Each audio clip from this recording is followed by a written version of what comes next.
கருதறுக்க வாங்கின வர்றாங்களா? அதுக்கும் வர்றதில்ல. இப்போ என்ன காரணம்? ஏன் கருதறுக்க வர மாட்டேங்கிறாங்க? அந்த காலத்தில் கருதறுக்கிறதுக்கு எப்படா கூப்பிடுவாங்க வயக்காட்டுக்காரவங்க நினச்சிக்கிட்டு இருப்பாங்க. நெல் வயக்காட்டில் நல்லா அப்படி விளைஞ்சு காமடங்கிட்டாலே போய் ஒதுக்கிட்டு வருவாங்க, இங்கிட்டு நீயறதுக்கு அங்கிட்டு நீயறதுக்கு அப்படின்னா ஒரு காலம். அப்படி அறுத்துட்டு வராங்க. அதே மாதிரி களத்து மேட்டில் சாணியை தெளித்து வயக்காட்டுக்காரங்க அந்தி சாயி நேரத்தில் சாணி தெளிச்சிட்டாலே சரி நாளைக்கு கருதறுப்பு உண்டு அப்படின்ட்டு இந்த ஒதுக்கி விட்ட ஆட்கள்லாம் போய் முன்னையே சென்று கருதறுத்து விடிய தருணத்தில் 7 மணி ஆகுதுல களத்து மேட்டில் வந்து கருது கட்டு சுமந்து கொண்டாந்து போட்டாங்க.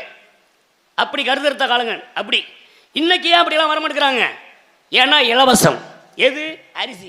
ரேஷன் கடையில் இலவசமாக அரிசி கொடுத்த உடனே ஒரு சனக்காடு வேலைக்கு போகிறது கிடையாது, கருதறுக்க போகிறதில்ல.